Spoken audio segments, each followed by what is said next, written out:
think what is clear, though, beyond any doubt, is that you cannot defeat the Palestinians. I come from a very prominent Zionist patriotic family. My father, who's probably the most well-known, was the general Mati Peled, who was a young officer in 1948 and a general in 1967. Early in my life, of course, I supported my father's views, and I was a Zionist like he was, and he never gave up on the idea of Zionism. While still in uniform right after the war, he said, look, we have an opportunity now because we're strong and we're here for good, and our existence is no longer in question, no longer in danger. We should allow the Palestinians to have their own small state in a small part of Palestine. We can make peace with them and then make peace with the rest of the Arab world, and so on and so on. But nobody else thought that way, and as soon as the war was over, they began building enormous cities and towns in East Jerusalem and the West Bank, basically erasing East Jerusalem and erasing the West Bank. It's this ideology that Palestine is not Palestine, it's the land of Israel, and it belongs not to the Palestinian people who have lived there, but to all Jewish people around the world.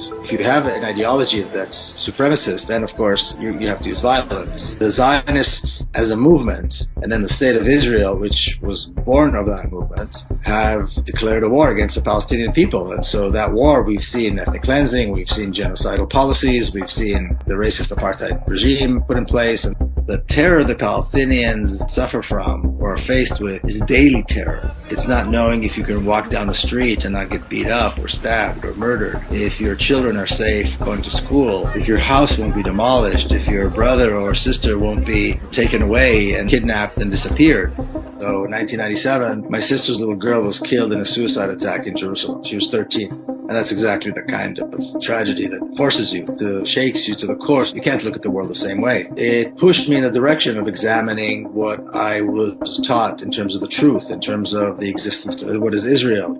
It wasn't until I began that journey and went through it for a while that I came to the realization that actually I was living in a colony, superficial, artificial reality that is not real. It's not grounded in truth. It's grounded in this apartheid state that was created, and then based on lies upon lies upon lies that gave the legitimacy to the state of Israel, to this existence of Israel. What we saw on October the 7th is we saw Palestinians coming out of Gaza and completely paralyzing the state of Israel, completely paralyzing the myth of the great Israeli military and the great Israeli intelligence services and so on. Palestinians who had nothing to do with this are paying a heavy price, and that's what Israel does. It was humiliated, so now it's taking out all its revenge and all of its anger on innocent people, on innocent civilians who had nothing to do with the attack. I think it's absurd to condemn people who have been oppressed for so long when they rise to resist. Resistance is always a response to oppression. And the Palestinians' response to the greater violence, by and large, over 75 years, has been mostly unarmed. If there's something to condemn, it's to condemn the apartheid regime, to condemn the violence, the savagery that Palestinians suffer every single day. Thousands of Palestinians who are being arrested and killed in the West Bank as we speak. The racism against Palestinian citizens of Israel by the state and by just individuals. To condemn a nation that's been oppressed for resisting, it's a height of hypocrisy, and it makes no sense. I think what is clear, though, beyond any doubt, is that you cannot defeat the Palestinians. They call it Hamas, they call it this, it doesn't matter what you call it, it doesn't matter which particular movement Palestinians belong to. Palestinians will not be defeated.